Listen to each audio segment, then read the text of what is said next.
التهمة التي نسمعها دائما: أنت فلان مع الدولة.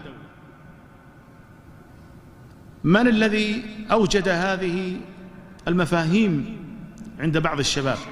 أصبح الذي يمدح الدولة يتهم بأنه مطبل وأنه مع الدولة. نعم، أنا مع الدولة، وما الإشكال؟ فخر أن أكون مع هذه الدولة.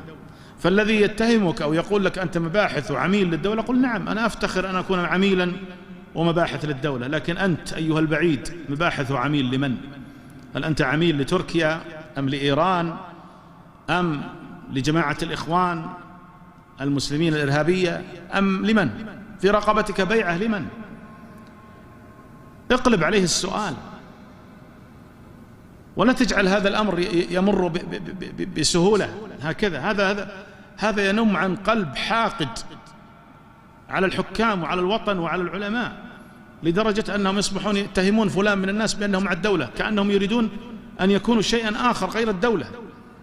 نحن مع الدولة قالبا واحدا، قلبا وقالبا، ولا يمكن أن يفرقنا أحد مثل هؤلاء، وإن تظاهروا بمظهر الخير والسمت الصالح، هذه لا تؤثر فينا ولا ننخدع بها.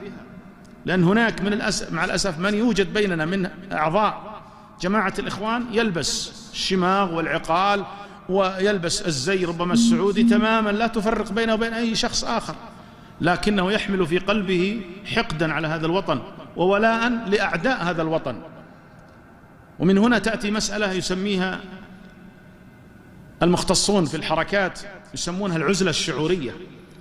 فهو معنا لكنه معتزل هذا الوطن، معتزل عنهم شعوريا، يعني ولاؤه وبراؤه وقلبه معلق بحزب آخر وبوطن آخر وبلاد أخرى، ولكنه معك بهيئته وسمته وشكله وظاهره. فلا تنخدع بهم، لا تنخدع بهم. فالنبي صلى الله عليه وسلم قد وصفهم بأنهم من بني جلدتنا ويتكلمون بألسنتنا. فلا تغرك هذه الأوصاف وهذه الأشكال وهذه المظاهر. فنحن أمام أناس يتلونون مثل الحرباء، بل الحرباء تعجز أن تتلون مثل تلونهم.